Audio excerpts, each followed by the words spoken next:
Hello friends, welcome on our YouTube channel. This is Sanjay Yadav. आज हम discuss करने जा रहे हैं इस लेक्चर में विटिंग रिएक्शन। एक काफ़ी इम्पोर्टेंट रिएक्शन है किसी भी कॉम्पिटिटिव एग्ज़ाम से रिलेटेड और बहुत वेटेज रखता है ये। मेनली आप देखोगे नेट, गेट या फिर IIT JAM के क्वेश्चंस में ये कहीं ना कहीं पर स्पेशल एक विटिंग रिएक्शन जो है आपको बिल्कुल इंक्लूड मिलेगा। ज़्यादातर ये जो है किसी भी स्टेप्स में जो मल्टीपल स्टेप्स वाले जो ऑर्गेनिक रिएक्शंस के क्वेश्चंस होते हैं वहाँ पर ये किसी भी एक स्टेप में ऐड होते हैं, या फिर कई बार क्या होता है कि स्पेशली विटिंग रिएक्शन से ये जो है आपको क्वेश्चन यहाँ से मिल जाते हैं। तो जनरली ये क्या है, तो ये अगर बात करें तो ये एक इलाइड का रिएक्शन है। एक इलाइड एक इम्पॉर्टेंट कॉन्सेप्ट्स है ऑर्गेनिक केमिस्ट्री में। बहुत सारी चीज़ों पर ये इलाइड जो है इम्पॉर्टेंट हैं या कई रिएक्शन में इन्वॉल्व होते हैं। ये एक स्पेशल काइंड ऑफ इंटरमीडिएट होता है, ठीक है। अगर मैं बात करूं विटिंग रिएक्शन में, तो विटिंग रिएक्शन में जो इलाइड होता है उसका काम है एल्कीन बनाना। क्या बनाना? एल्कीन बनाना। सो फ्रेंड्स, इस रिएक्शन में हम जनरली बात करेंगे विटिंग रिएक्शंस के बारे में, उनके टाइप्स के बारे में कि विटिंग रिएजेंट क्या होता है, कितने टाइप्स के विटिंग रिएजेंट हो सकते हैं, और उनकी स्टेरियोकेमिस्ट्री जो प्रोडक्ट बनाते हैं वो एल्कीन बनाते हैं, उनकी स्टेरियोकेमिस्ट्री क्या रहती है। तो चलिए स्टार्ट करते हैं लेक्चर विटिंग रिएक्शन की। देखिए इलाइड ये एक्चुअली होते क्या हैं, ये जो है आपका इलाइड होता है, ठीक है। देखिए ये जो है आपका ये इलाइड है। ये इलाइड एक्चुअली होते क्या हैं, तो ये एक स्पेशल टाइप के आपके इंटरमीडिएट होते हैं जिसमें एक जो आपका कोई पॉजिटिव चार्ज होता है वो निगेटिव चार्ज रखने वाले कार्बन के आपके जो है पास में प्रेजेंट्स होते, मतलब जुड़े होते हैं, आप ये बोलिए। तो कार्ब एनायन से अगर कोई पॉजिटिव चार्ज जुड़ा होता है सिग्मा बॉन्ड से, तो ये जनरली इलाइड फॉर्म करते हैं। और ये आपके डिफरेंट टाइप के इलाइड्स को मैं यहाँ पर लिखा हुआ हूँ, और भी डिफरेंट टाइप के इलाइड्स होते हैं यहाँ पर। जनरली ये जो आपका सेम वर्क होता है इसका, इन लोगों को मैं एक साथ लिखा हुआ हूँ। जैसे कि अगर बात करें विटिंग की, तो विटिंग जो है उसमें कार्ब एनायन के साथ फास्फोरस का पॉजिटिव चार्ज या पॉजिटिव चार्ज फास्फोरस जो है जुड़ा रहता है। तो कई बार आपको क्वेश्चंस में क्या दिखता है, कई बार जो है क्वेश्चंस में आपको ये जो है फास्फोरस जो है इसमें पॉजिटिव चार्ज है और उसका कार्बन में नेगेटिव चार्ज है, इसलिए कई बार ये P≡C के फॉर्म में प्रेजेंट होते हैं। दैट इज इसमें फास्फोरस पर पॉजिटिव और इसमें नेगेटिव फॉर्म प्रेजेंट्स है। क्लियर है भाई? देखिए तो यहाँ पर ये जो है विटिंग रिएक्शन में किस टाइप का इलाइड आपका यूज होता है, वो होता है फास्फोरस इलाइड, ठीक है। लेकिन अगर बात करें पीटरसन में, तो पीटरसन में सिलिकॉन वाला इलाइड यूज होता है। इसमें फास्फोरस की जगह पर सिलिकॉन प्रेजेंट्स होता है। और जूलिया ओलिफिनेशन जो होता है, एक रिएक्शन है ओलिफिन बनाने का, उस जूलिया ओलिफिनेशन में ये PHSO2 दैट इज सल्फोनियम, आपका जो सल्फर जो है ना, ये सल्फर के साथ आपका जुड़ा होता है कार्बन माइनस। एक्चुअली मैं इन पीटरसन और जूलिया को आपको पर्सनल इसके लिए सेपरेट वीडियो में हम इसको डिस्कस करेंगे। यहाँ पर देखिए ये जो है ये सभी जो आपके इलाइड हैं, वो इलाइड जो है ये एक कार्बोनिल कंपाउंड के साथ रिएक्शन करके यहाँ पर ये जो हैं एल्कीन बना रहे हैं या फिर ओलिफिन बना रहे हैं। तो आप क्या बोल सकते हैं, ylide addition to a carbonyl group results in the formation of alkene, ठीक है। तो देखिए यहाँ पर एक्चुअली हुआ क्या है, तो कुछ नहीं करना है आपको। यहाँ पर सिर्फ ये जो आपका कार्बन है और ये कार्बन से जुड़ा जो ऑक्सीजन डबल बॉन्डेड है, इस डबल बॉन्डेड ऑक्सीजन को निकाल करके आपको ये यहाँ पर भी देखो ये फास्फोरस के साथ ये कार्बन डबल बॉन्डेड फॉर्म में होगा, उसको यहाँ पर जोड़ देना है। तो इसके रिएक्शंस मैकेनिज्म इन सभी के बारे में हम अगले स्लाइड्स में डिस्कस करते हैं।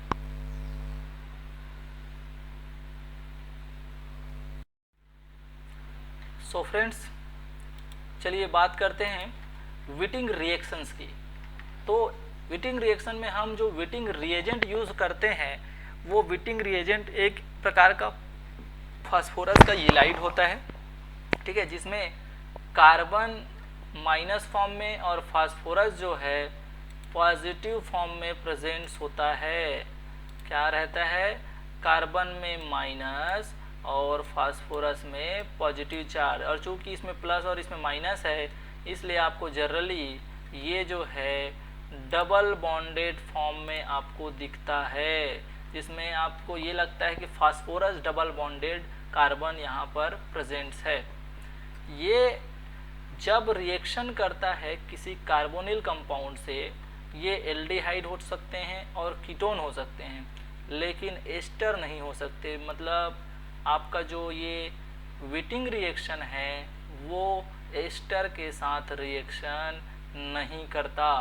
अब ध्यान देंगे बच्चों, तो यहाँ पर देखिए, the Wittig reaction is a useful method for converting carbonyls to alkene. मतलब यहाँ पर ये जो कार्बोनिल ग्रुप है वो कार्बोनिल ग्रुप को, ये जो आपका विटिंग रिएजेंट है, इस कार्बोनिल ग्रुप को एल्कीन में कन्वर्ट कर देता है। तो देखिए यहाँ पर ये डबल बॉन्ड, तो अभी भी डबल बॉन्ड प्रेजेंस है। अंतर क्या है बच्चों? तो अंतर सिर्फ यहाँ पर ये है कि ध्यान दीजिए, ऑक्सीजन के जगह पर ये जो आपका विटिंग रिएजेंट में चौथे नंबर का जो कार्बन यहाँ पर दिखाया हूँ मैं समझाने के लिए, ये चौथे नंबर का कार्बन जाकर के डबल बॉन्ड फॉर्म में जुड़ जाता है। तो हमको देखो यहाँ पर फास्फोरस से 2 बॉन्ड की कमी हुई, तो उससे कौन जुड़ गया? आपका ऑक्सीजन। और कार्बन से कौन जुड़ गया? आपका कार्बन। तो एक्चुअली आपका बना क्या यहाँ पर? तो यहाँ पर एल्कीन बना। क्या बना? एल्कीन। और आपका फास्फोनियम ऑक्साइड, या जिसको हम क्या बोलते हैं, ट्राइफेनाइल फॉस्फिन ऑक्साइड, फॉस्फिन का ऑक्साइड बनता है यहाँ पर, ठीक है। अगर आप ध्यान देंगे तो यहाँ पर देखिए कौन कौन से बॉन्ड फॉर्म हो रहे हैं और कौन कौन से बॉन्ड टूट रहे हैं। तो ये जो कार्बन नंबर 2 है और ये कार्बन नंबर 2 जो है आपका, वो और ऑक्सीजन का बॉन्ड टूट रहा है क्या? तो देखिए बॉन्ड ब्रेक हुआ है C2, कार्बन नंबर 2 ये जो है, और ये C2 और ऑक्सीजन बॉन्ड टूटा। क्लियर है? बिल्कुल। अब बताइए इस C2 और ऑक्सीजन में कौन सा बॉन्ड टूटा है? तो पाई बॉन्ड टूटा है। C2 और ऑक्सीजन में पाई बॉन्ड टूटा है। और देखिए यहाँ पर बॉन्ड फॉर्म हो रहे हैं किनके बीच? अच्छा हाँ, यहाँ पर और अगर देखेंगे कौन सा बॉन्ड टूट रहा है, तो C4 और आपका फास्फोरस बॉन्ड, और C4 फास्फोरस का कौन सा बॉन्ड टूट रहा है? Pi bond. और यहाँ पर नए बॉन्ड कहाँ पर बनते हैं? तो ये जो है C2 और C4 के बीच में बॉन्ड बना, और C2 और C4 के बीच में कैसा बॉन्ड बनेगा? Pi bond. और P और O, फास्फोरस जो है ऑक्सीजन के साथ बॉन्ड बनाता है, और वो भी किस टाइप का बॉन्ड बनाता है? Pi bond. तो इसको जनरली आपको मैकेनिज्म में मैं समझाता हूँ।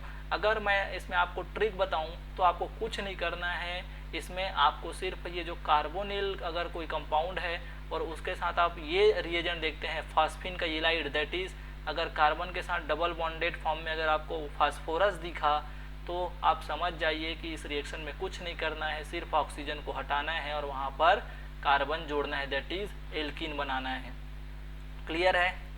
आगे बढ़ें तो चलिए आगे बढ़ते हैं। देखिए अगर मैं बात करूं इसके मैकेनिज्म की, तो इस मैकेनिज्म में मैं आपको एक स्टेप एक्स्ट्रा बताया हूं जिसमें हम कवर कर रहे हैं कि एक्चुअली ये फास्फोरस का जो इलाइड है जिसे हम विटिंग रिएजेंट बोल रहे हैं, वो विटिंग रिएजेंट एक्चुअली बनता कैसे है। क्लियर है? तो सबसे पहले अगर आप देख रहे होंगे तो ये ट्राई एल्किल फॉस्फिन है। ट्राई एल्किल R कुछ भी हो सकता है, CH3, C2H5, PH, phenyl group. तो ये ट्राई एल्किल फॉस्फिन जो है एल्किल हैलाइड के साथ रिएक्शन कर रहे हैं। देखिए अब एल्किल हैलाइड में ये जो R और X में, ये जो X है वो तो माइनस फॉर्म में निकल जाता है। क्यों? क्योंकि ये फास्फोरस का जब लोन पेयर अटैक करेगा तो यहाँ पर ये जुड़ जाएगा।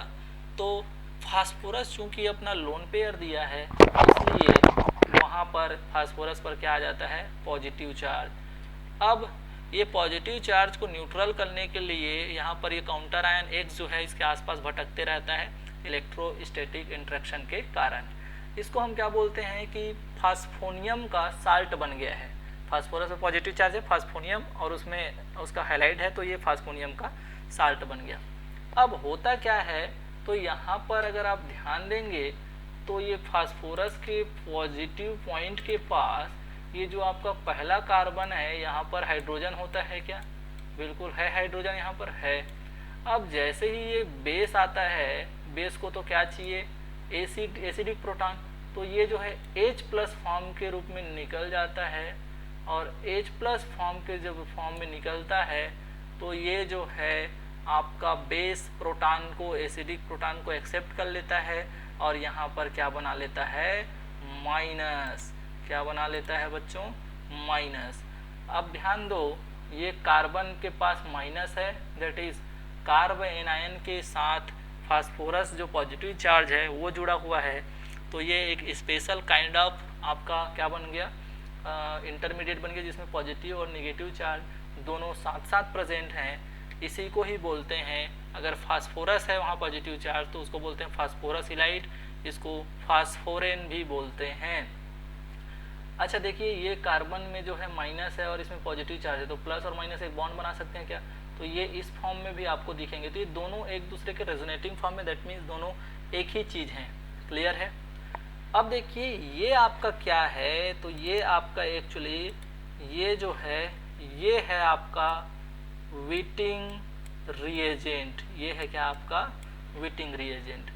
अब अगर देखो, जैसे ही ये विटिंग रिएजेंट जो है ये कार्बोनिल के पास आता है, तो आप सब जानते हैं कि ऑक्सीजन की हाई इलेक्ट्रोनेगेटिविटी के कारण ये पाई बॉन्ड उसके तरफ शिफ्ट रहता है, और ये जो कार्बोनिल का कार्बन होता है वो आपका इलेक्ट्रोफिलिक सेंटर होता है। इसको क्या चाहिए, इलेक्ट्रॉन चाहिए, और इलेक्ट्रॉन चाहिए तो देखिए यहाँ पर ये जो आपका विटिंग रिएजेंट है उसमें एक कार्ब एनायन है माइनस वाला, तो ये यहाँ पर अटैक करता है, और यहाँ पर अटैक करेगा तो ऑक्सीजन में माइनस चले जाएगा, सीधा शिफ्ट हो जाएगा, और यहाँ पर ही देखिए ये जुड़ गया। क्लियर है। तो देखिए ये इस तरह से जुड़ गए। अब अगर ध्यान दीजिए यहाँ पर, अब आपका क्या होगा, ये आपके ऑक्सीजन है और यहाँ पर फास्फोरस में प्लस है, तो इसको देखिए ये आपका जो है न्यूमान का प्रोजेक्शन फार्मूला है क्या, तो न्यूमान के प्रोजेक्शन फार्मूले को मैं रोटेट करके वेज डेस में इसको ऐसे लिख सकता हूँ क्या, बिल्कुल। तो ये एक्चुअली यही तो है, ठीक है। इसमें देखिए दोनों आर जो हैं एक दूसरे के एंटी हैं, तो देखिए यहाँ पर मैं इसे एक दूसरे के एंटी आपको क्या किया हूँ, रिप्रेजेंट किया हूँ। तो एक तो ये कंडीशन होंगे जब दोनों आर जो हैं एक दूसरे के एंटी पेरीप्लेनर हो, दैट इज दोनों एक दूसरे के अपोजिट हों। तो ये यहाँ पर जब इसको वेज डेस कन्वर्ट करूँगा तो यही आपका ओरिएंटेशन आएगा क्या, बिल्कुल। इसको क्या बोलते हैं, थ्रियोबीटेन, थ्रियो फॉर्म है ये। अब यहाँ पर ये ऑक्सीजन को देखो और ये फास्फोरस को देखो, इसमें दोनों में एक में निगेटिव और एक में पॉजिटिव, और दोनों ऑक्सीजन और फास्फोरस एक ही प्लेन में रखे हैं, ठीक है। तो एक ही जब प्लेन में है तो ये एक दूसरे के साथ ये ट्रांस ऑक्सोफॉस्फेटेन, एक जो है ऑक्सीजन और फास्फोरस के सिंगल बॉन्ड बनाने से ये साइक्लोब्यूटेन बन गया आपका, जो है साइक्लोब्यूटेन तो नहीं बोलेंगे कि साइक्लिक 4 मेंबर रिंग बन गया, जिसमें ऑक्सीजन और फास्फोरस इस साइकिल के मेंबर हैं। क्लियर है, यहाँ तक समझ आया क्या भाई। तो ये 4 मेंबर्ड आपका साइकिल बन गया। ट्रांस ऑक्साफॉस्फेटेन बोलते हैं इसको। ट्रांस क्यों बोलते हैं, क्योंकि यहाँ पर दोनों एल्किल ग्रुप हैं वो ट्रांस पोजीशन पर हैं। अब देखिए ये जो है इधर से ये बॉन्ड बना लिया, ऑक्सीजन और फास्फोरस का बॉन्ड बना लिया, तो अब ये ऑक्सीजन और फास्फोरस का बॉन्ड टूटने के लिए तो नहीं बनाए होंगे इतने आसानी से। ये तो होता क्या है, ये देखिए ये आपका जो फास्फोरस का सिंगल बॉन्ड, ये वाला जो बॉन्ड है वो टूट के आपका यहाँ पर देखिए ब्लू कलर वाला ऑक्सीजन की तरफ शिफ्ट हो रहा है। वैसे ही ये कार्बन जो आपका ऑक्सीजन के साथ जुड़ा हुआ है ये जो है टूट करके यहाँ पर इधर शिफ्ट हो रहा है। तो सिंपल सा अगर मैं ये बोलूँ कि ऑक्सीजन की एफिनिटी जो है फास्फोरस के साथ काफ़ी ज़्यादा अच्छी होती है। फास्फोरस के साथ ऑक्सीजन की जुड़ने की टेंडेंसी काफ़ी अच्छी होती है। क्यों? क्योंकि यहाँ पर फास्फोरस में 3D ऑर्बिटल होते हैं, और 3D ऑर्बिटल होने के कारण ये ऑक्सीजन के लोन पेयर के साथ काफ़ी अच्छा बैक बॉन्डिंग में इन्वॉल्व हो जाते हैं। तो देखिए, अगर ये वाला बॉन्ड टूटा और ये बॉन्ड यहाँ शिफ्ट हो रहा है और ये वाला बॉन्ड यहाँ शिफ्ट हो रहा है, तो आपको ये फास्फोरस में ये जो है देखिए सिंगल बॉन्ड वाला अब डबल बॉन्डेड ऑक्सीजन हो गया, और ये आपका कार्बन कार्बन जो सिंगल बॉन्ड था वो क्या बन गया? Double bond. इसको क्या बोलते हैं? ई एल्कीन। क्या बोलते हैं बच्चों? ई एल्कीन। ई एल्कीन मतलब दोनों जो हैं आपके हायर प्रायोरिटी वाले जो ग्रुप हैं वो एक दूसरे के अपोजिट साइड हैं। तो देख लीजिए यहाँ पर दोनों देखो यहाँ पर अपोजिट साइड में है क्या इस कंडीशन में, तो इसको बोलते हैं ई एल्कीन। लेकिन अब देखो इधर दूसरे वाले मैकेनिज्म में, तो इस मैकेनिज्म की अगर हम बात करते हैं तो यहाँ पर देखिए, अगर इसमें रोटेशन ऐसा हो कि दोनों आर जो हैं यहाँ पर कंडीशंस ऐसा बन जाए कि दोनों आर, ये R1 और ये R2 जो हैं एक ही साइड हों, ठीक है, तो इसको क्या बोलेंगे? इरिथ्रोबिटेन। अब इसमें ऑक्सीजन और फास्फोरस सेम कंडीशन में ऐसे ही 4 मेंबर रिंग बनाएंगे। अब इसको देखो, दोनों R1 और R2 जो हैं सिस फॉर्म में होने के कारण इसको मैं सिस ऑक्साफॉस्फेटेन बोल रहा हूँ। अब ये जो है आपका फर्दर ये जो है रिंग क्लोजिंग जो हुआ था उसको रिंग को ओपन करेगा। ऑक्सीजन जो है फास्फोरस के साथ डबल बॉन्ड बना लेता है, और ये जो है कार्बन कार्बन डबल बॉन्ड बन जाता है। तो देखिए इसमें R1 और R2 दोनों डेस में थे, मतलब सेम साइड थे, तो यहाँ पर दोनों एक साइड हैं, और दोनों जब हायर प्रायोरिटी वाले ग्रुप एक साइड होते हैं तो उसको हम क्या बोलते हैं? Z alkene. और ये क्या होता है? आपका मेजर होता है। तो जनरली आपका जेड एल्कीन जो है इस फॉर्म में आपका क्या बनेगा? मेजर प्रोडक्ट बनता है, और ई एल्कीन जो है माइनर प्रोडक्ट बनता है। क्लियर है भाई? हाँ, चलिए, तो ये बात हुई इसके मैकेनिज्म की। बढ़ते हैं नेक्स्ट स्लाइड की। अच्छा, इसमें हम बात करते हैं, देखिए इसमें हम बात करते हैं ये जो इलाइड होते हैं, वो इलाइड जो हैं दो टाइप से, जो आपके विटिंग रिएक्शन में इन्वॉल्व होने वाले जो इलाइड हैं वो दो टाइप से, नॉन स्टेबलाइज्ड और स्टेबलाइज्ड इलाइड में डिवाइड हो जाते हैं। मतलब दो तरह से इसको क्लासीफाई किया जा सकता है। हमको इनके रिएक्शंस की स्टेरियोकेमिस्ट्री को समझने के लिए ये नॉन स्टेबलाइज्ड और स्टेबलाइज्ड इलाइड को समझना काफ़ी ज़रूरी है। क्यों? क्योंकि इस रिएक्शंस में यहाँ पर ध्यान देंगे कि एक जो है डिफरेंट टाइप का स्टेरियोकेमिकल एल्कीन बनाता है, और दूसरा जो है आपका डिफरेंट स्टेरियो सेलेक्टिव एल्कीन बनाता है। तो सबसे पहले तो हमको ये समझना है कि नॉन स्टेबलाइज्ड इलाइड और स्टेबलाइज्ड इलाइड क्या होंगे। तो नाम में ही समझ आ रहा है कि एक ऐसा इलाइड जो कम स्टेबल हो, और एक स्टेबलाइज्ड इलाइड किसको बोलेंगे? जो थोड़ा सा स्टेबल हो, आपका उतना रिएक्शन ना करे। तो कब हम इसको स्टेबलाइज बोलेंगे और कब नॉन स्टेबलाइज? तो नॉन स्टेबलाइज इलाइड जो होता है वो जो कार्ब एनायन होता है आपका, कार्ब एनायन, उस कार्ब एनायन, ये इलाइड में एक क्या होता है? Carb anion. तो नॉन स्टेबलाइज इलाइड जो होता है इस कार्ब एनायन के साथ या तो R जोड़ता है, या कोई इलेक्ट्रॉन रिलीजिंग ग्रुप जोड़ता है, या सीधा हाइड्रोजन से जुड़ा होता है। तो देखिए ये जो है कैरी हाइड्रोजन और electron donating alkyl group, withdrawing नहीं, electron donating alkyl group on the ylide carbon and phenyl group on the phosphorus. Phosphorus पर देखो जनरली फेनाइल ग्रुप जुड़ा रहता है, और इधर ये जो आपका माइनस वाला, जो आपका कार्बन आयन में जो माइनस वाला होता है वहाँ पर ये या तो एल्काइल ग्रुप जुड़ा रहता है या हाइड्रोजन। ठीक है, ये जो होते हैं non stabilized ylides are very nucleophilic and react with CO, oxygen and H2O। यहाँ पर थोड़ा सा ध्यान देंगे, ये एक्चुअली CO2 है, ये O2 है, और ये H2O है। कहने का मतलब ये है कि यहाँ पर ये जो आपके नॉन स्टेबलाइज्ड आपके इलाइड होते हैं वो काफ़ी रिएक्टिव होते हैं। भाई सिंपल सी बात है, यहाँ पर ये इलेक्ट्रॉन डोनेटिंग ग्रुप जुड़ा हुआ है और इसमें माइनस लगा रहता है, तो ये तो न्यूक्लियोफिलिक है क्योंकि ऑलरेडी इसमें और माइनस है, तो और आप इसको डोनेटिंग ग्रुप दे दिए हैं तो और इसका इलेक्ट्रॉन डेंसिटी बढ़ जाता है, जिसके कारण ये काफ़ी न्यूक्लियोफिलिक हो जाते हैं और उसके कारण ये CO2, O2 और H2O से आसानी से रिएक्शन करते हैं।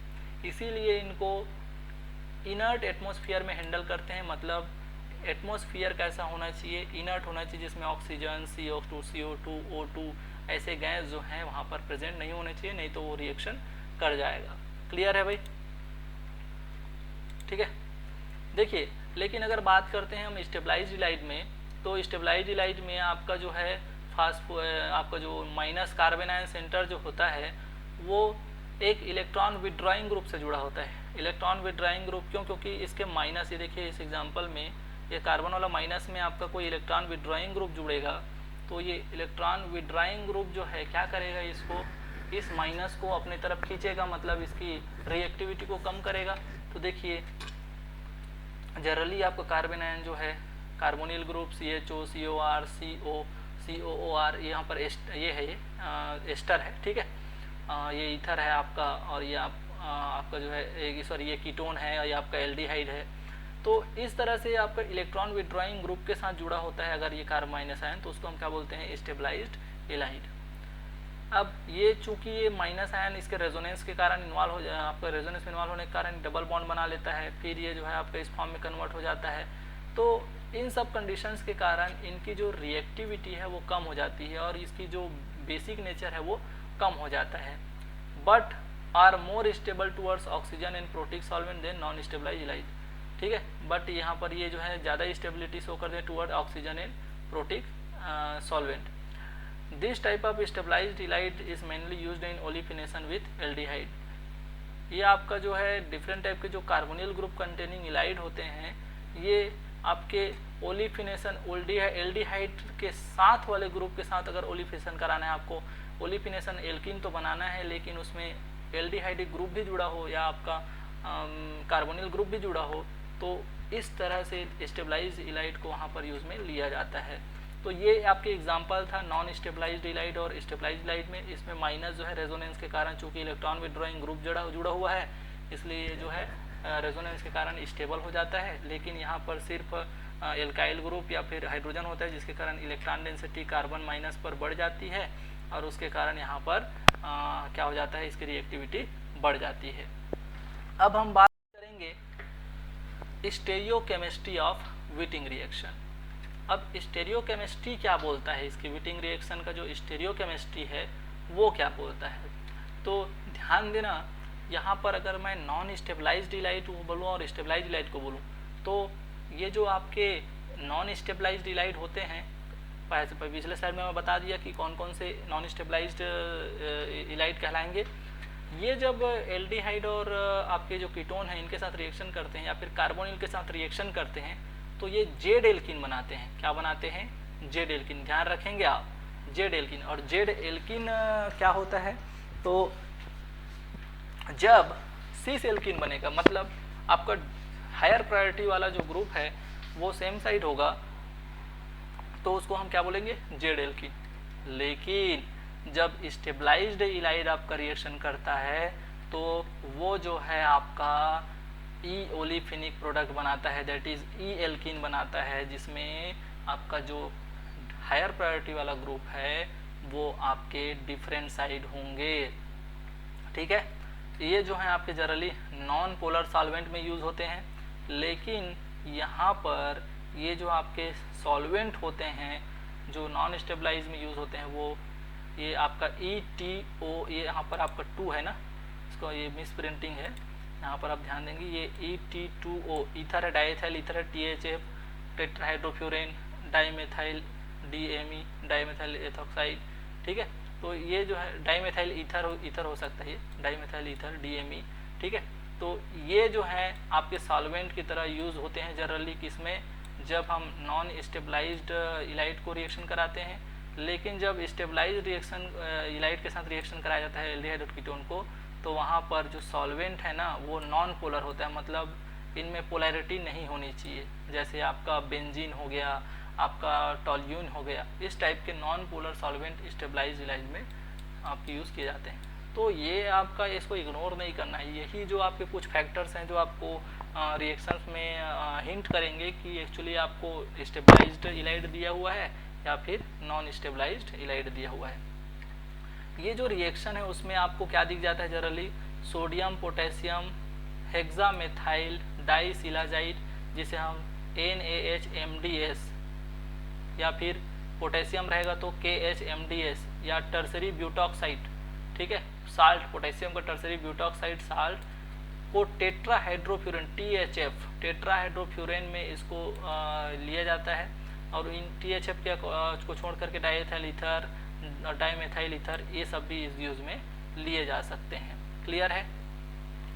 लेकिन यहाँ पर आपको ध्यान ये देना है कि ये जो आपके सॉल्वेंट होते हैं ये जेड सेलेक्टिविटी में काफ़ी इम्पोर्टेंस रोल प्ले करते हैं। क्यों? क्योंकि अगर इन सॉल्वेंट के अलावा अगर मैं DMSO ले लेता हूँ, प्रोटिक सॉल्वेंट ले लेता हूँ such as alcohol, must be avoided, ये नहीं लेना है। क्यों? क्योंकि because they adversely effect both the yields and the stereo selectivity. जैसे ही आप DMSO, डाईमेथाइल सल्फॉक्साइड या प्रोटिक सॉल्वेंट, इस तरह के सॉल्वेंट अगर आप यूज़ में लेते हैं तो इस तरह के सॉल्वेंट यूज़ में लेने से ये जो आपकी मात्रा है जो 90% मिलना था, 100% मिलना था, वो जो है आपका बहुत कम हो जाता है, यील्ड्स कम हो जाते हैं, और उसकी स्टीरियो सेलेक्टिव जो जेड एल्किन ही मिलना था वो प्रभावित होता है। तो देखिए यहाँ पर आपका प्रोटिक सॉल्वेंट है, और यही अगर नॉन प्रोटॉन आपका जो है नॉन पोलर होगा, नॉन पोलर सॉल्वेंट, तो वो आपके स्टेबलाइज इलाइट के कंडीशन में यूज़ में लिए जाते हैं।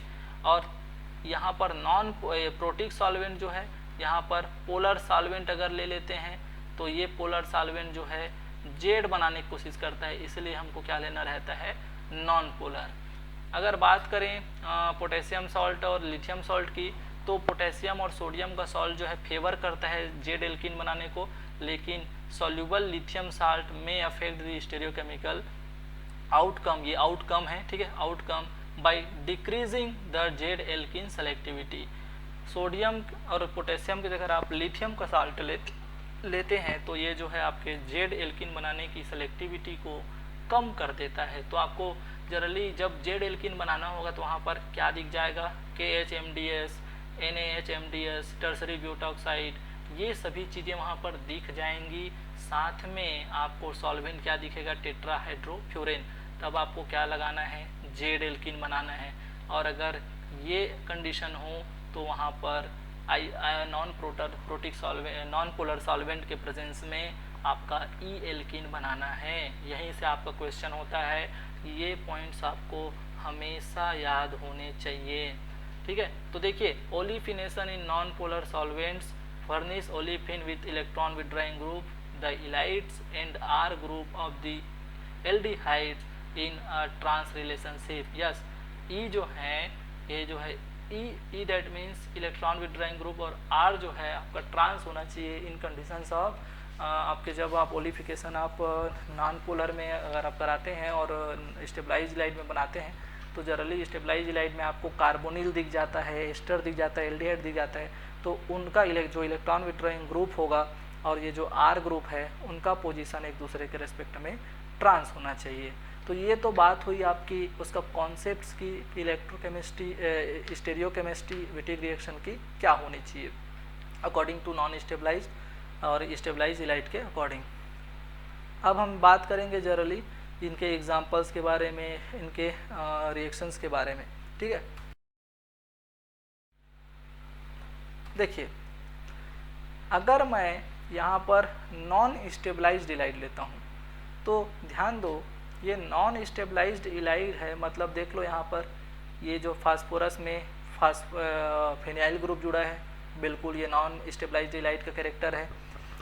ये जो माइनस वाला जो यहाँ पर ये कार्बन के में माइनस होता है वहाँ पर ये हाइड्रोजन जुड़ा है और एल्काइल ग्रुप जुड़ा है, और यही जो है नॉन स्टेबलाइज्ड इलाइट के कैरेक्टर हैं। तो यहाँ पर देखो, ये नॉन स्टेबलाइज्ड इलाइट को एक बेस के साथ रिएक्शन कराया जा रहा है।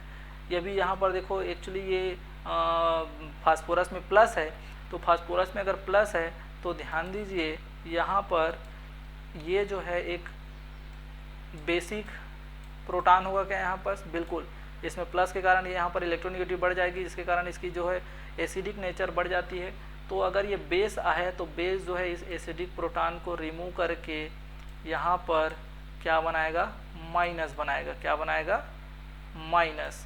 और ये माइनस जो है अब देखिए यहाँ पर ये फास्फोनियम ब्रोमाइड जो है अब फास्फोनियम इलाइड में कन्वर्ट हो गया, जो कि क्या है, विटिंग रिएजेंट। जैसे ये माइनस आएगा इसमें, ये विटिंग रिएजेंट में कन्वर्ट हो जाएगा। अब देखो विटिंग रिएजेंट और जैसे इसके लिए सूटेबल सॉल्वेंट होगा, सूटेबल सॉल्वेंट मतलब जैसे कि टेट्राहाइड्रोफ्यूरेन में आपका टर्सरी ब्यूटॉक्साइड, NaHMDS, KHMDS, अभी जो हम पिछले स्लाइड में पढ़े, वो सभी चीज़ें अगर हैं तो ध्यान दीजिए यहाँ पर ये जो है जब कार्बोनिल के साथ रिएक्शन करेगा, देखो यहाँ पर ये एक आपका सबस्ट्रेट दिया हुआ है जिसमें ये CHO है क्या, और CHO मतलब यहाँ पर एल्डिहाइड ग्रुप है क्या, इसमें ये कार्बन जो है डबल बॉन्ड से जुड़ा हुआ है ऑक्सीजन से, और ये आपका एक हाइड्रोजन जुड़ा हुआ है। तो हमको करना कुछ नहीं होता, क्या करना होता है, सिर्फ यहाँ पर के जो आपका जो फास्फोरियम का जो आपका इलाइड होता है उसमें डबल बॉन्ड है, उसके जगह ये वाला डबल बॉन्ड लगा देते हैं और आपका ये कार्बोनिल का ऑक्सीजन को ये इलाइड वाले कार्बन से रिप्लेस कर देते हैं।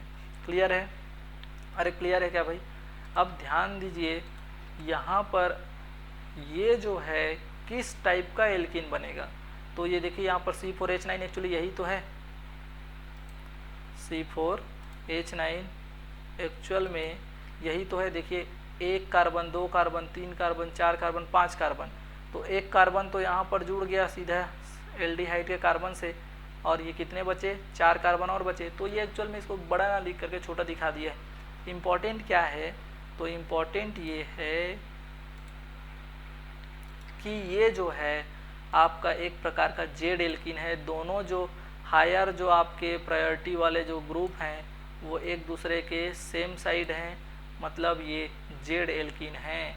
और यही तो हम पढ़ रहे थे क्या, कि नॉन स्टेबलाइज्ड इलाइड जो होता है वो आपका जेड एल्कीन बनाता है। और देखिए यहाँ पर ये आपको क्या बनाना है, जेड एल्कीन बनाना है।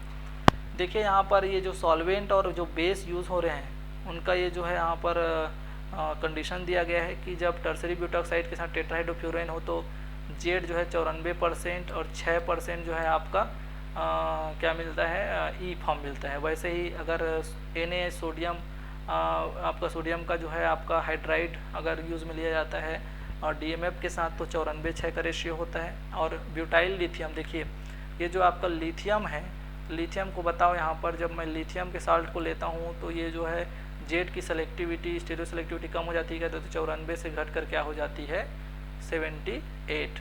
तो ये है आपके नॉन स्टेबलाइज्ड इलाइड का कार्बोनिल के साथ रिएक्शन। देखिए अब बात करते हैं स्टेबलाइज्ड इलाइड का। तो देखो स्टेबलाइज्ड इलाइड का कंडीशन क्या है, तो बताइए। ये जो है आपका ये इलाइड दिया है, देखो यहाँ पर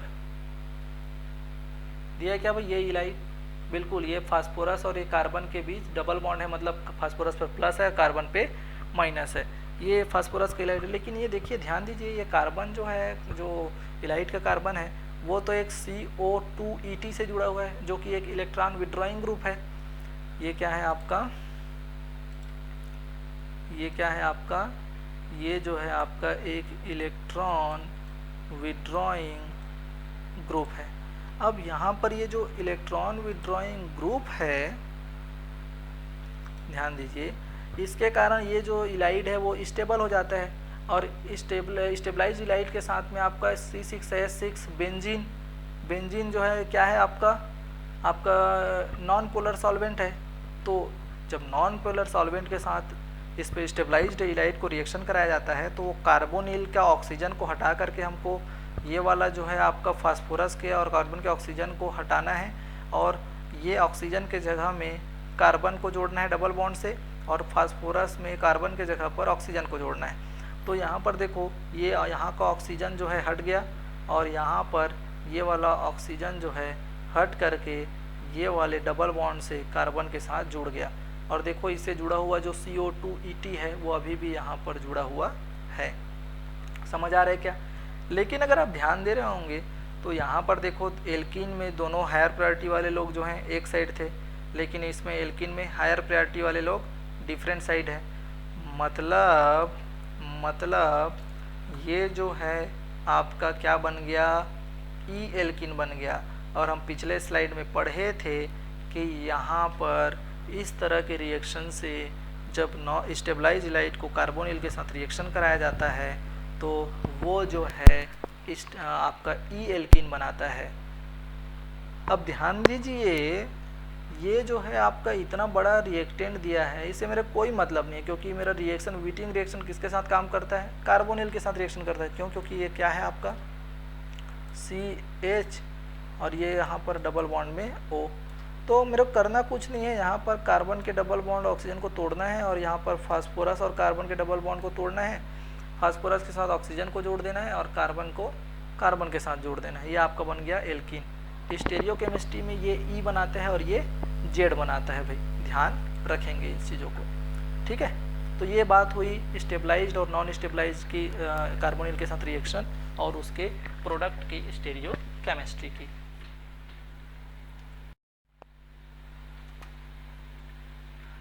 देखिए यहाँ पर आपका ये क्वेश्चन है, आपको इसको सॉल्व करना है। सबसे पहले ध्यान दीजिए, यहाँ पर दोनों सेम रिएक्शंस को मैं यहाँ पर दोनों सेम रिएजेंट लिया हूँ।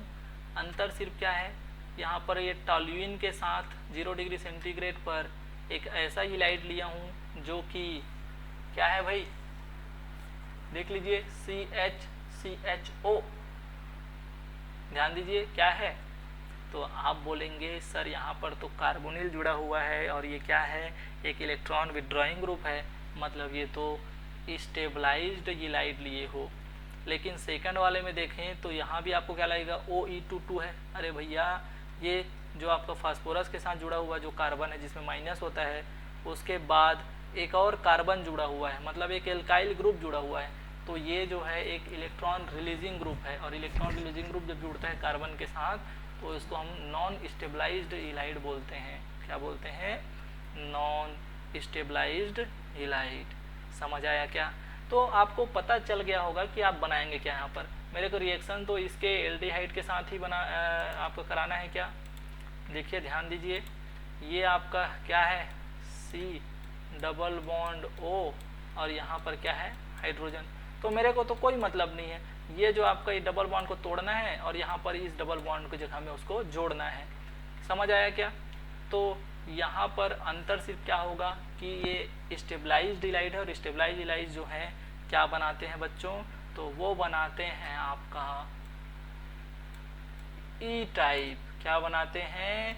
E type. और ध्यान दो, जब ये नॉन स्टेबलाइज लोग इसी ऐसे, ये भी तो वही है, C डबल बॉन्ड O और ये H, लेकिन यहाँ आपका जब डबल बॉन्ड को आप जोड़ेंगे ऑक्सीजन के जगह में तो आपको किस टाइप का बनाना है, तो ये बनाता है Z टाइप का। अरे ध्यान रखोगे क्या? अरे ध्यान रखोगे क्या? बिल्कुल आपको ये चीज़ ध्यान में रखना है कि कौन सा इलाइड जो है किस तरह का एल्कीन बनाता है। समझ आया? तो देखिए भाई, इसमें देखो ये जो है E टाइप का बना है क्या, दोनों डिफरेंट साइड है क्या, तो इसमें 100% आपका जो है E बनेगा, 100% E बनेगा। ठीक है। अब देखो जैसे ही आप बात करेंगे इसकी जेट की, स्टेबलाइज्ड नॉन स्टेबलाइज्ड इलाइड की, तो देखो यहाँ पर ये जो है जुड़ा तो सही, लेकिन यहाँ पर ये इसका जो एल्कीन है वो कैसा बना, वो बना जेड टाइप का। क्या बना? जेड टाइप का। तो ये काफ़ी अच्छा एग्जाम्पल था इस E और जेड को समझने के लिए। क्लियर है भाई? ये आपका काफ़ी अच्छा एग्जाम्पल रहा जिससे आप आसानी से क्या हो गए, E और जेड प्रोडक्ट को समझ गए। क्लियर है क्या? तो हम क्यों ना ऐसे याद कर लें कि दोनों में से हम कभी भी कंफ्यूज हो जाएंगे, तो आपको याद किसको करना है, आपको याद रखना है ऐसे एक को याद रखो कि स्टेबल जो है कार्बोनिल के साथ क्या बनाता है, E टाइप का। समझ आया क्या भाई? बिल्कुल। तो मैं क्या करता हूँ, मैं ऐसे याद कर लेता हूँ कि स्टेबल जो है स्टेबल बनाता है, और स्टेबल मतलब मेरे को पता है कि भाई अगर मैं सीस और ट्रांस बनाऊँ तो ट्रांस जो है क्या होते हैं, ज़्यादा स्टेबल होते हैं, और ट्रांस जो ज़्यादा स्टेबल होते हैं क्यों? क्योंकि यहाँ पर देखो, यहाँ पर ट्रांस है, दोनों को एक साइड रख दूंगा तो इनमें रिपल्सन होगा कि नहीं, लेकिन ये ट्रांस रख दूंगा तो इनमें रिपल्सन कम हो जाएगा। तो मैं तो ऐसे याद रखता हूँ कि भाई स्टेबल से स्टेबल बनाएंगे, तो स्टेबल कौन होता है? ट्रांस, और ट्रांस होगा तो क्या होगा? जनरली सीस और ई जेड और सी से ट्रांस का कोई रिलेशन तो नहीं होता, लेकिन एक याद करने के तरीके के लिए ये काफ़ी अच्छा है। हमको जब कंफ्यूज हो जाएंगे तो ये हमारा कुछ हेल्प कर सकता है उस कंडीशंस में।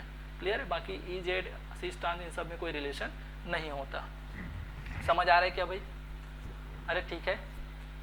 तो ये अब ये जो है आपका सेकंड रिएक्शन, अगर इसको हम फर्दर और रिएक्शन कराते हैं, अगर TSOH आपको कैटेलिटिक TSOH के साथ टोसाइलिक एसिड के साथ रिएक्शन कराते हैं, तो वहाँ पर ये जो है, ये जो आपका CHOET जो है वो हाइड्रोलिसिस होकर के कार्बोनिल में, हाइड्रोलिसिस नहीं बोलेंगे, यहाँ पर आप देख लीजिए H2O हाइड्रोलिसिस का कैसे सिंबल आपको दिख रहा होगा। तो जनरली ये जो है आपका एल्डिहाइड अल्फा सेचुरेटेड कार्बोनिल में, सॉरी अल्फा सेचुरेटेड बोलता हूँ, अल्फा अनसेचुरेटेड आपका जो है कार्बोनिल में कन्वर्ट हो जाएगा। क्लियर है? तो ये बात हुई उसके कुछ एग्जांपल्स के। आई होप कि आपको ये स्लाइड अच्छे तरीके से समझ आया होगा। इस स्लाइड की मदद से आप कोई भी क्वेश्चंस जो हैं आसानी से अटेम्प्ट कर सकते हैं। सो गाइस, आई होप कि आपको वीडियो पसंद आया होगा। आज आपने काफ़ी अच्छे कॉन्सेप्ट सीखे हैं, आपको सभी अच्छी चीज़ें समझ आई होंगी अच्छे से। और इससे रिलेटेड मैं नेक्स्ट लेक्चर में आपको अच्छे और अच्छी बुकों के, जैसे कि क्लेडन हो गए, नांज के हो गए, ऐसे बुकों के एग्जांपल्स को सॉल्व करने की कोशिश करूंगा। नेक्स्ट वीडियो में आपको इनके सॉल्यूशंस मिलेंगे। कुछ हम प्रैक्टिस करेंगे, क्वेश्चंस प्रैक्टिस करेंगे जो प्रीवियस ईयर क्वेश्चंस आए हुए हैं, और कुछ अच्छे बुक्स के एग्जांपल्स को हम नेक्स्ट लेक्चर में डिस्कस करेंगे। सो अगर आप अभी तक हमारे चैनल को सब्सक्राइब नहीं किए होंगे तो जल्द से जल्द चैनल को सब्सक्राइब कर लीजिए, वीडियो को ज़्यादा से ज़्यादा शेयर कीजिए, लाइक कीजिए, कमेंट कीजिए। मिलते हैं नेक्स्ट लेक्चर में। Stay tune. Thank you for watching.